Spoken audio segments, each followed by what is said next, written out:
Energy. Energy. And a whole host of things. The Khurram Dastagi, and finally the former foreign minister, first female foreign minister, Hina Rabbani Kar, and I'm Bilawal Bhutto.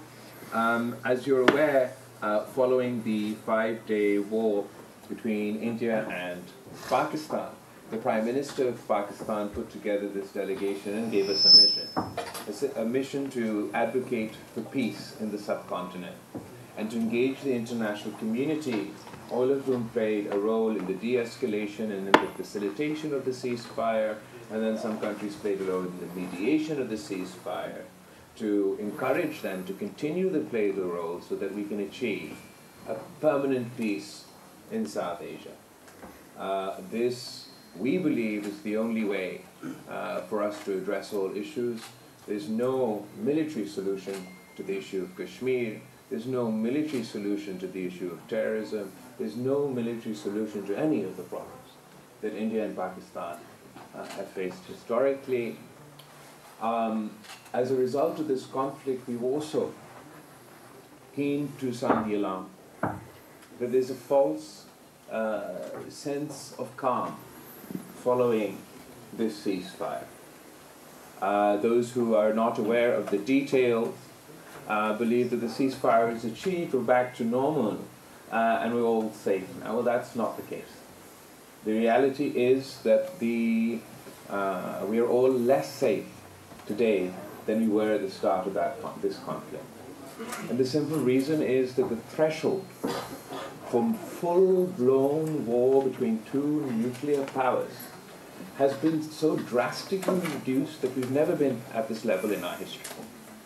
As things stand today, if there's a terrorist attack anywhere, in India or India-occupied Kashmir, proof or no proof, that means war with Pakistan.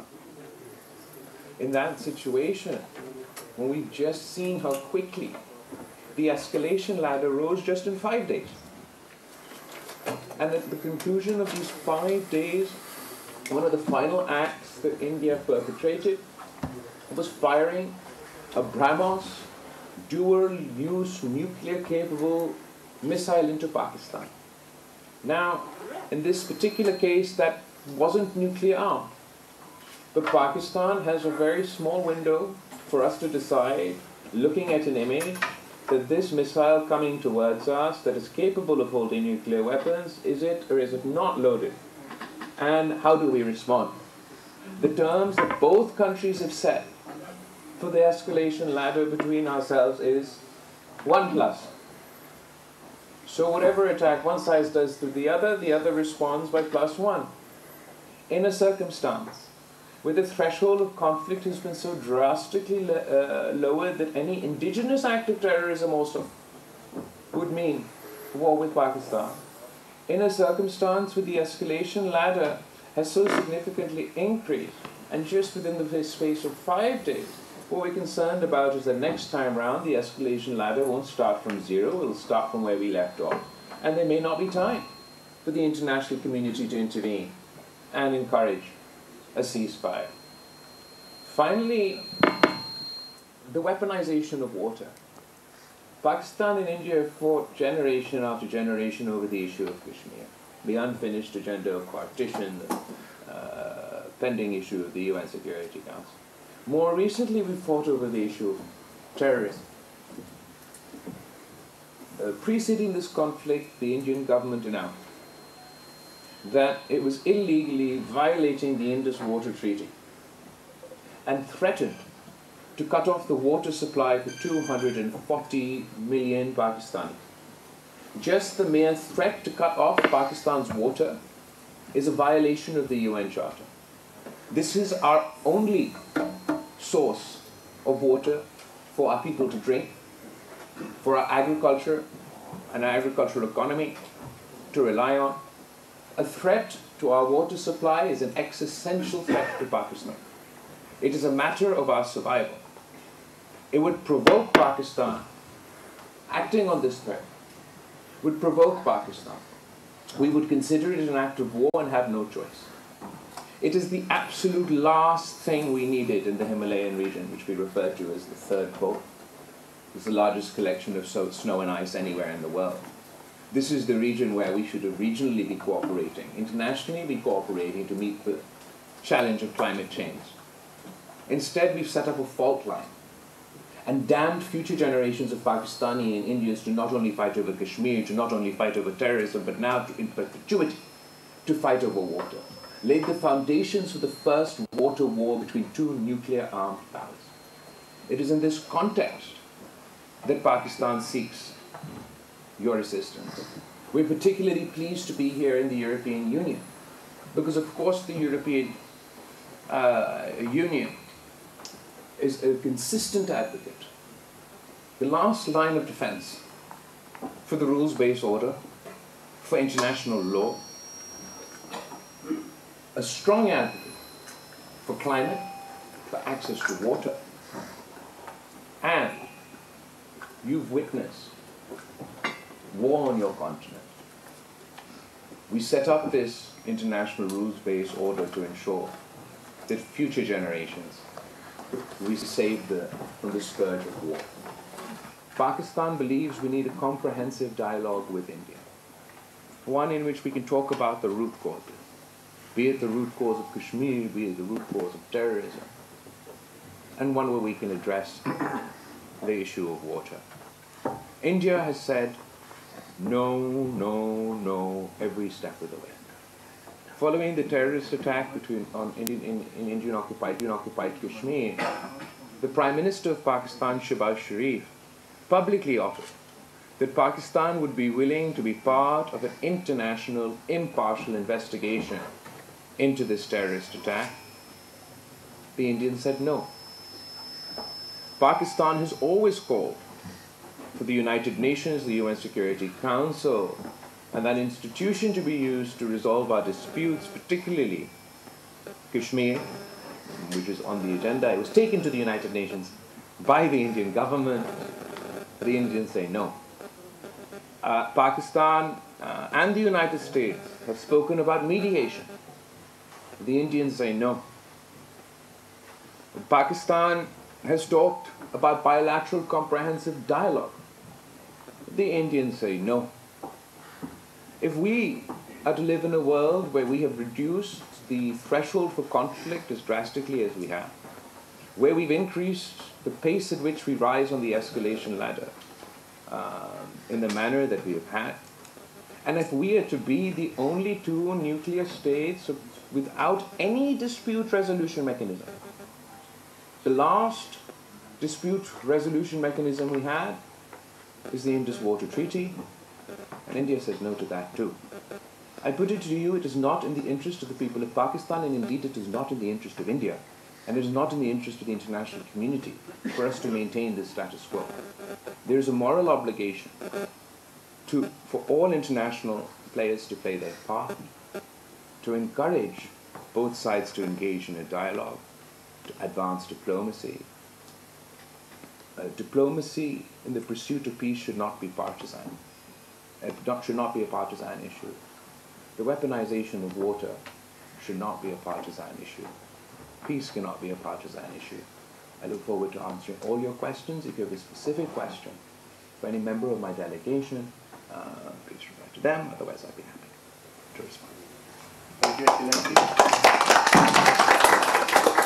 For a comprehensive briefing. Now I would request my media fraternity if they have any question, but please I would request that raise your hand and ask one by one so that the delegation and the Excellency could respond to that. Who want to? Yeah. Mr. Frank. Sir. Please give the mic to Frank. I think I can hear you. My name is Frank Schwalbe-Roth. I'm from Germany, and I'm one of the founders of the German Green Party, the first Green MP and the first Green member of the European Parliament. When I had less white hair, I had the honor to meet your mother already. Now it's grey, and I meet you. And Kashmir plays a certain role in my life, because by accident, Kashmiris contacted me when they opened the Kashmir office in Brussels. I come to my question, yeah, in a moment. It will be on India. And they said, Frank, you have such an experience and you're so nice. Please help us in Brussels. And for 8 years, I was special advisor to the Kashmir Center here in Brussels. We succeeded the question of mass graves, identification of dead people.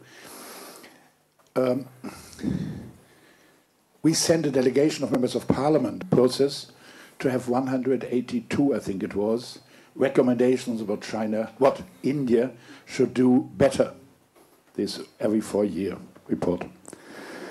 And in this case, at that moment, I met Musharraf in your country. And I provoked him. I said, come on, no one understands you here in Brussels. Because even the king of Samoa was here, but never a president of Pakistan. He looked around and said, oh, yes, oh, apologies, it's true. And half a year later, he came. And we succeeded that in the European Parliament, nearly no one speaks of India as the largest democracy in the world. But we laid the ground that it is said India, the largest structural democracy, where the reality might be different. My question, after Trump, the EU looks all around the world for new friends, for new treaties with other parts of the world. One of the consequences is that we are flirting much more intensive with India. Therefore, my question, what do you think this means for Pakistan and for Kashmir, that the European Union, you say, you are wonderful, you're the last hope in a lot of fields. What does it mean for the conflict and for you? And then to make it difficult for you, because a lot of people here in Europe thought Polisario, you know, the conflict, the territory south of Morocco, where the European Union was always saying, it's not Morocco territory. And Spain, now France, have recognized the authority of Morocco over the Polisario territory. That means it is possible, if geopolitical reasons might force the EU to be more flirting with India, to change their attitude as well. And a last compliment to your staff and your embassy. I was here when the Iraqi foreign affairs minister was here. He came with 3 journalists, I came with 2 assistants, and that was all. And this is a Saturday, and nevertheless, the room is full, therefore congratulations for your staff here in Brussels. But the question, now apologies for my long intervention, is what does it mean, the flirting European Union for India? Thank you. I'd first like to say thank you for your question. Pakistan is confident in our relationship with the European Union, and we're absolutely not jealous for your flirting that is ongoing with India and others. Is absolutely right. In fact, we're counting on this engagement. We're counting on yours and other Western countries' close ties to India to be able to speak to them as a friend and explain to them that the corner in which they're painting not only their own country but their entire region is not a tenable situation. It does not leave the citizens of India any more safe. It does not leave, certainly, the citizens of Pakistan any more safe, or the people of the international community. It's all the more important that the European Union and other countries engage, speak to India as a friend, and convince them that this is the only path forward.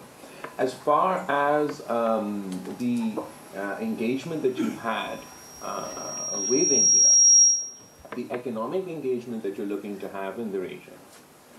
There's, for example, even, we just came from the UK, they've signed a trade deal with the Indian government. Pakistan has, like we have GSP Plus with Europe, there's also an arrangement that we have for trade with the United Kingdom.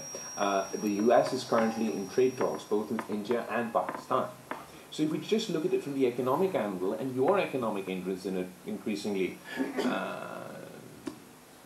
unpredictable economic climate, no matter how fantastic these trade deals will be, no matter how big and beautiful they may end up being bilaterally between the EU and India, the US and India, the UK and India, they'll only manage to achieve their full potential under 2 circumstances. One, if we have peace between India and Pakistan, so that we can restore trade between India and Pakistan that doesn't exist today.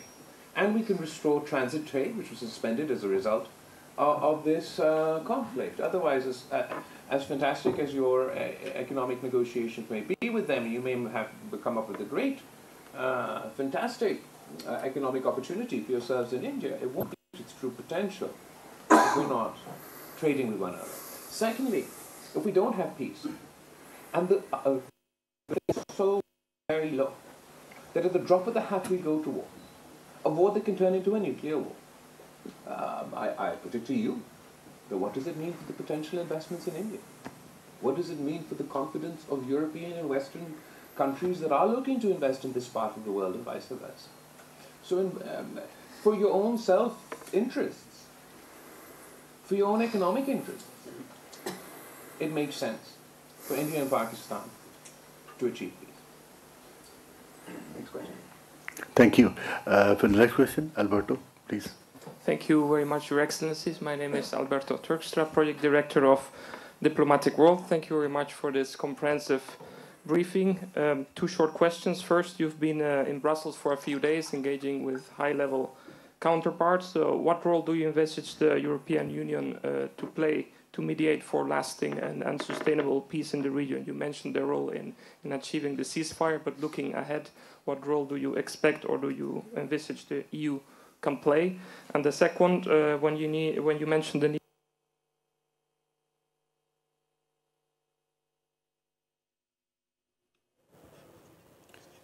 Pahalgam वाक़े पर भारत को गैर जानिबदाराना Brussels में पार्लिमानी वफ़द के सरबरा और chairman Peoples Party Bilawal Bhutto Zardari की news conference कहा कि हमने ख़त्ते में अमन के लिए इक़दाम किए, मिलिट्री हल ज़रूरी नहीं, बातचीत से मसले हल किए जा सकते हैं। कश्मीर समेत तस्वीर तलब मसाइल का हल मुज़ाकरात और सिफारतकारी से ही मुमकिन है।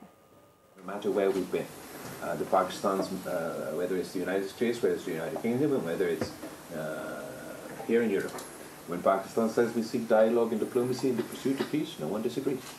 When Pakistan says that we want a comprehensive dialogue to resolve all our issues, everybody's pretty keen on that. And when Pakistan says that we don't want the weaponization of water to be a new precedent, everybody agrees as well. How will you assist us in achieving those aims? I think everybody can play their role diplomatically, engage diplomatically with both sides to try and encourage that conversation. As far as the dialogue between India and Pakistan, mediation was offered during this conflict. It's certainly something that we'd be willing to discuss on who would be able to best mediate, etc. Mediation is necessary. What was at least what I want to emphasize is, as part of the ceasefire, our military assesses that we were at a point in the conflict where Pakistan had the military upper hand. And it was in that climate that we agreed to the ceasefire, and with the understanding that there would be a conversation, to quote the Secretary of State's statement, on all friction points at a neutral location.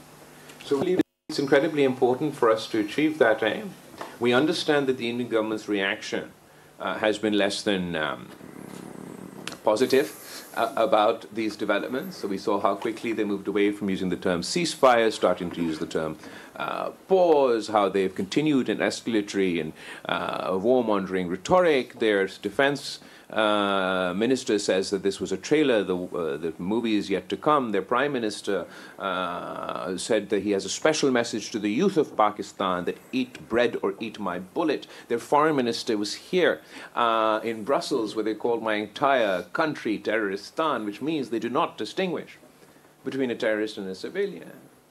In that climate, and I believe that Europe knows all too well, with the demonization of entire populations, the dehumanizations of entire communities, the escalatory rhetoric has meant in the past, and what is meant for you in the present. In that context, dialogue is important. Mediation, I think, would be the most productive, but bilaterally through a comprehensive dialogue that's not focused on any one, but all issues, we will certainly make more progress than we will by firing missiles and shooting each other's planes. Thank you, sir. Butts up.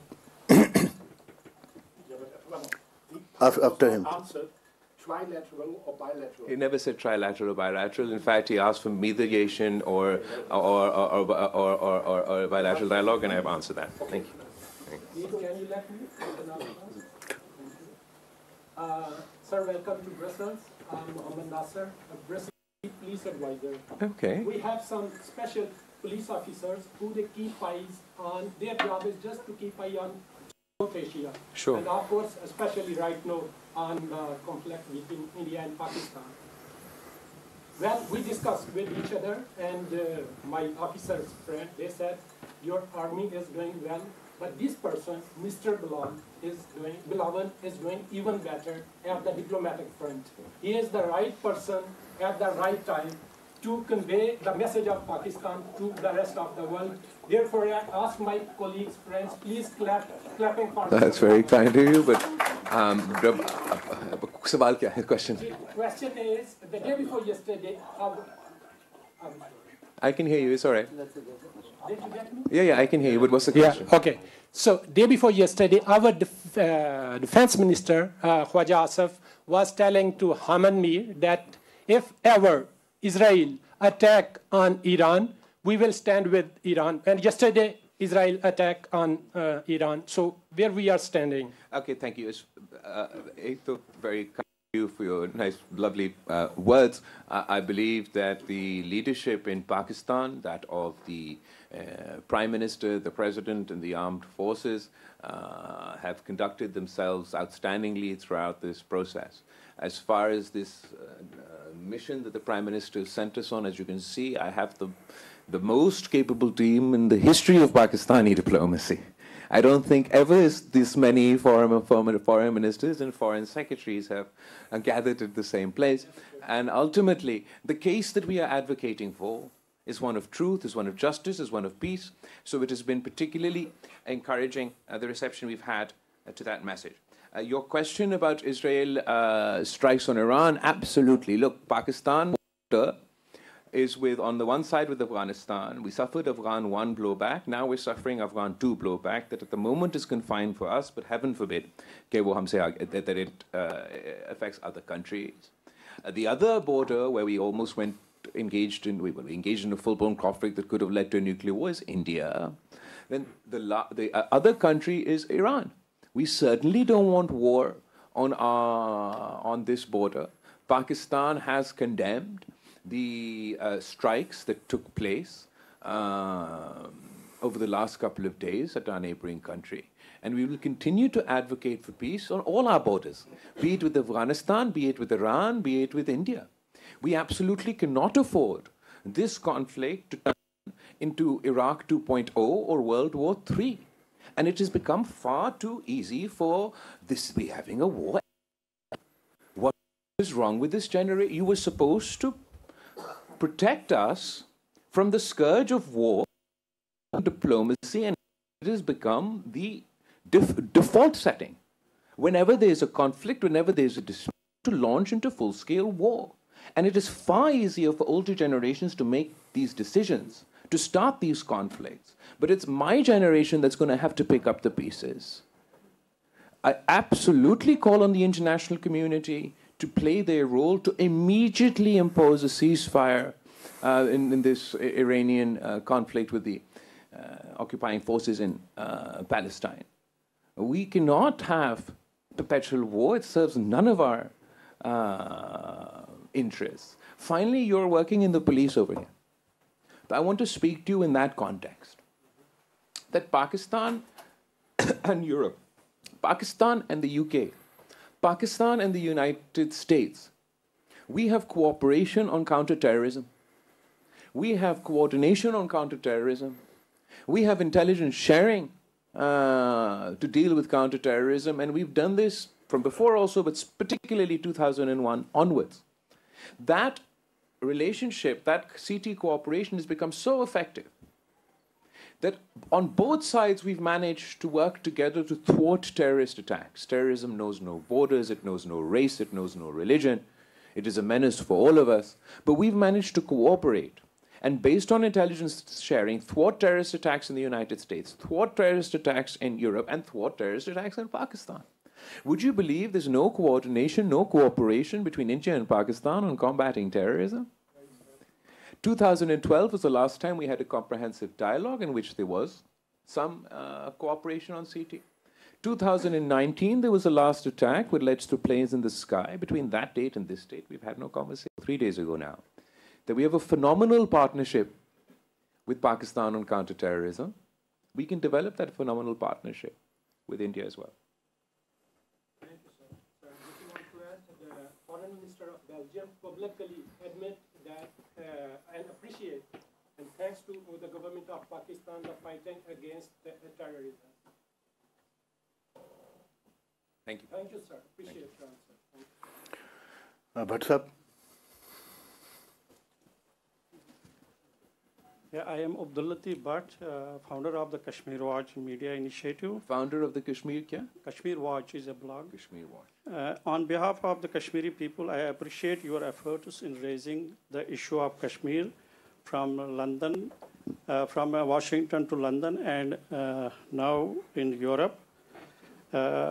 Given the ongoing repression and media blackout in Indian administered Kashmir since August 2019, what concrete diplomatic or multilateral steps will your party or Pakistan's next foreign policy leadership take to revive global attention, especially in Europe? And during your Brussels visit, did you engage with the European human rights or civil society groups concerned with the freedom of expression and digital repression in Kashmir? Thank you. First of all, thank you for your question. Thank you for your work, for drawing the international community's plight, drawing the international community's attention to the plight of the people in Kashmir. We believe that as a result of this conflict, every crisis has produced an opportunity. And in this crisis, the opportunity has been that we've been able to highlight the importance of resolving the issue of Kashmir. We've shattered the myth of the Indian government that Kashmir is an internal issue. The Kashmiri cause is internationalized. The President of the United States just a couple of days ago continued to advocate for mediation to resolve the Kashmir conflict. At the very least, India has changed their position from this being an internal issue of India to a bilateral issue between India and Pakistan. So that is immense progress as far as the Kashmir cause is concerned. We want to see the resolution of this cause for two reasons. One is our historic position, that it is our promise of the international community, of the people of India, the people of Pakistan, to the people of Kashmir, that they have the right to self-determination under the UN Security Council resolutions, and we continue to advocate that point.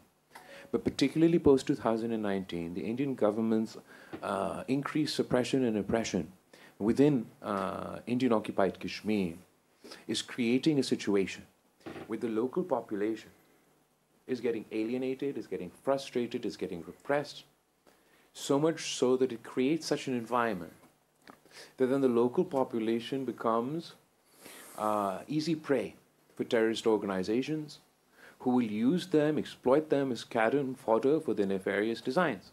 And now, particularly because Pakistan is to be held responsible even for the actions of indigenous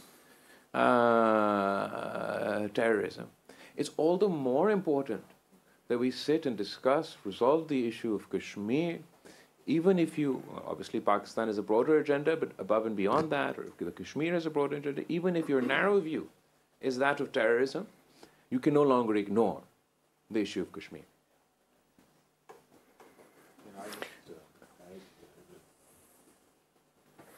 Please open the mic. I will just add here that Pakistan condemns and expects the international community to condemn India's new tactics after the April 22 attack, which first time we have seen demolition of houses for Kashmiris in very large numbers, and we have seen deportation of citizens from Kashmir, mostly women who have been there for decades. They were married in occupied Kashmir. So these are tactics that probably India is learning from its new ally, Israel, which has done the same in its occupied lands of destroying houses and forcing deportations. So our challenge is as great as before, is to continue raising the voice of our Kashmiri brothers and sisters in occupied Kashmir. And now this episode that we have had between India and Pakistan has raised the Kashmir issue to a fresh international attention. And of course, Pakistan will continue to raise its voice for Kashmiri people. Our colleague Merkulas from Hungarian Press.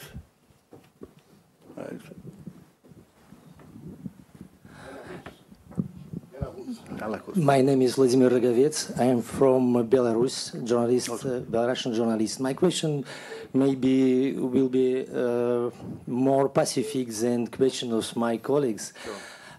I would like to speak about partnership between Pakistan and Belarus.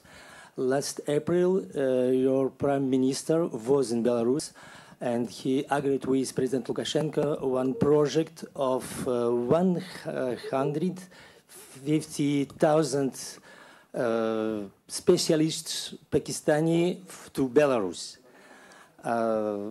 With family, it will be around the 500,000 specialists Pakistani.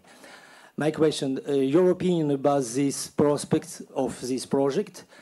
And second question, for big country, Pakistan with 250 million population, this project is very little. But for my country, it's very big project, and it will be big challenge. It will be interesting challenge, and maybe it will be danger challenge. I would like your opinion. Thank you. First of all, I'd like to state how encouraged we are by the positive ties between Pakistan and Belarus. We have economic cooperation that extends across many sectors, including agriculture, tech, and a whole host of other things. The issue that you bring up is also quite encouraging. We need to complement each other. Pakistan has different demographics, and Europe has different demographics. 65% of the population in Pakistan is under the age of 35. And the European demographics are a little bit on its head. You require young, skilled individuals to come here and service the needs of your economies. And we have to do this in a regulated, legal manner to fight the menace of illegal migration. So I believe exactly these programs where we coordinate, where we conduct ourselves through the legal framework, we find spaces where each other's economies can complement each other, that has the most potential for growth. What we're seeing is a demographic challenges in many parts of the world. We see it in the West, we even see it in the East. And Pakistan sees itself going forward as being able to export our human capital in order to meet the demand challenges that many countries with demographic challenges are facing. I hope that answers your question. Andre, you want? Thanks. Who will want? Good morning, sir. Hadi Sayed, Communications Internet Kashmir Council EU. This visit has strengthened Pakistan's image and helped raise the Kashmir issue. As future engagement, especially in Europe, would benefit from direct representation from Azad Jammu and Kashmir, what steps is your office taking to involve them more in diplomatic issues? Oh, thank you so much. We've been engaged consistently, in general, with the government in Azad Kashmir. When I was foreign minister, they'd be represented at various forums, including the OIC, etc. As far as this delegation is concerned, obviously we are representing the government of Pakistan. But absolutely, as we go forward, and there'll be parliamentary delegations and other delegations, we will seek the support of the people of Azad Kashmir, the government, maybe not the government, but the parliamentary representatives in Azad Kashmir, to come and speak for themselves about the plight and the difficulties that they are facing. Yeah. Bilkul. Kashmiri descent from Pakistani side, so one member is sitting right here, but from Azad Kashmir, that will have to be going forward. Mr. Imran from BOL channel. Imran Beg from BOL channel. My question is, how do you encounter Indians delegations already visited in the EU? My main responses and result. Kya? The Indian delegation has been also traveling the world, just as their war was based on disinformation and misinformation. Their diplomatic initiative has been based on disinformation and misinformation. They went to New York and tried to claim that Pakistan was a terrorist state. The United Nations, within the United Nations, Pakistan was immediately elected to head the committees responsible for looking at terrorism. They went to DC, adamant to convince America that they don't need mediation, they don't need dialogue, and again, Pakistan is an exporter or a perpetrator of terrorism. They were told then publicly recently by the president that Kashmir in India needs mediation. The State Department has mentioned mediation, and the Army of the United States says we're a phenomenal partner in terrorism. They've then come to the United Kingdom and the EU. They've sent quite a high standard. If you recall, the Foreign Minister, the External Affairs Minister of India got very, very angry when a certain other country dared to show the humanity of condoling with the civilian loss of lives on the Pakistani side. They used their economic clout to bully some countries to retract their statement condoling or condemning the deaths of the innocent civilians in Pakistan. But when they stand here with the EU Commissioner at the Foreign Minister level, and their Foreign Minister says that all of Pakistan is terroristan, and then the EU Commissioner standing next to them continues to condole the loss of life on both sides, mentions the importance of international law, I believe that the Indian government or the Indian government's delegation and their foreign policy, not because of any particular weakness of their diplomatic corps or their foreign policy, but because of the weakness in their message. They're pushing a lie. They're pushing disinformation. They haven't been honest. They haven't been honest with their own people. They haven't been honest with their allies. They can't be honest about the planes that we shot down. They still to this day will not tell us who were the terrorists that were involved in the attack in Indian-occupied Kashmir. Surely one of the largest countries in the world with one of the most ambitious intelligence agencies in the world could at least identify these individuals who, according to them, crossed over from an international border, penetrated one of the most militarized borders in the world, and got so deep into their territory and conducted this massacre. They haven't been able to name them because that too, for whatever reason. And they've been unable to name a single terrorist that they supposedly targeted in these targeted operations within Pakistan. Point to the civilian infrastructure, the schools, the dams that they attacked. We can show you the graves of the innocent civilians that they killed, but they cannot name one terrorist, either one that conducted the attack on their side or one that they targeted within Pakistan.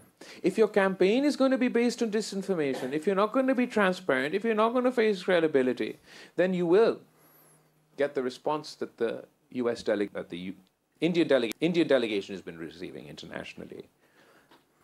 If anyone has any climate-related questions, I have two very able climate experts on my left and right that I'm sure would be... Sir, if you permit, our correspondent from ARY, Nadeem Bhatt, wants to ask a question.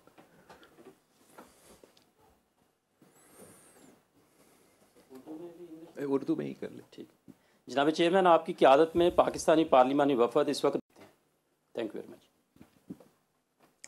जहाँ तक पाकिस्तान की कुर्बानियों की बात है, मैं समझता हूँ कि बहुत ज़रूरी है कि हम बार बार याद दिलवाएं. He's asking me, does the international community appreciate the sacrifice that Pakistan has given in this war on terror? So in my own answer, I'm emphasizing the importance of continuing to remind the international community that Pakistan was and still is the frontline state in the fight against terrorism. We have so far lost 92,000 lives in this fight. Still to this day, the single largest number of terrorist attacks anywhere in the world are in Pakistan. The single largest number of victims to terrorism anywhere in the world are in Pakistan. The terrorism that we face all over the world is a direct byproduct of the first Afghan war. After the second Afghan war, Pakistan has seen an exponential increase in the number of terrorist attacks on our soil. Currently, it is the bloodiest year in Pakistan's history when it comes to terrorism. It is not a question of do we want appreciation for sacrifice. We want cooperation, coordination to deal with these terrorists. Just because the international community up and left, it doesn't mean the issue of terrorism has ceased to exist in the region.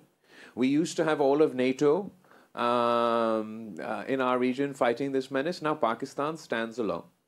And we're being blamed for the actions of terrorist organizations. So it's very important that we're here to engage the international community to continue our coordination and cooperation on this front.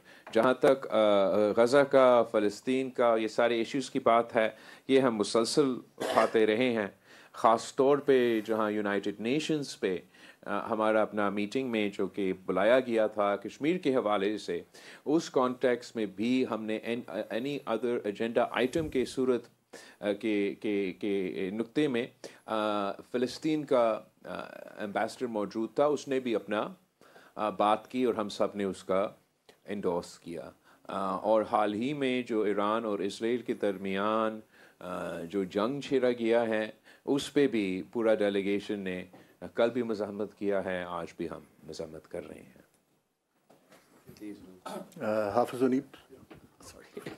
Sorry, with the permission of the chair. The delegation also enlightened the UN members and the US congressmen, senators, even in UK and here, that India has been acting like a rogue state.